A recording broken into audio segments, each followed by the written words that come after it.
The horror of Sarah Everard's final hours prompted an outpouring of grief.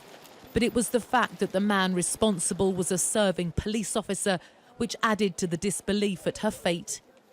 Wayne Couzens pretended to be on duty when he kidnapped the 33-year-old before raping and then murdering her earlier this year.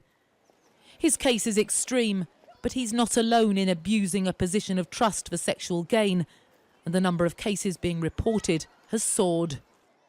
The abuse of position for a sexual purpose currently makes up nearly 60% of investigations by the Independent Office for Police Conduct.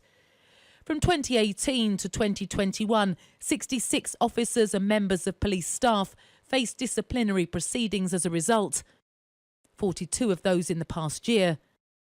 In 63 cases, misconduct was proven, with 6 people convicted of crimes. Those figures have gone up because it's become a mandatory referral, so people have to refer it to us now. But we would hope that also it reflects an increased awareness where we are seeing fellow officers, for example, reporting people that they believe might be doing that, and those are being referred to us as well. It hasn't reassured former animal rights activist Jessica, who was unaware her partner of a year back in the 90s was an undercover officer. If they break the law, then surely there should be, absolute zero tolerance policy.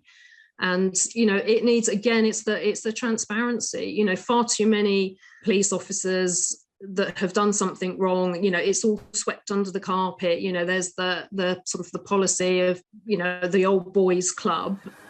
The organisers of the vigil held after Sarah Everard's murder also want more to be done. If we are only measuring instances of harassment and violence, we're missing all of the warning signs of misogyny.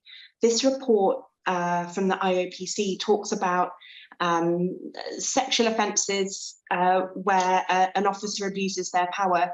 Well, that's the worst case scenario. Before that point, that officer has probably done things which make women uncomfortable. Wayne Couzens' nickname was the rapist.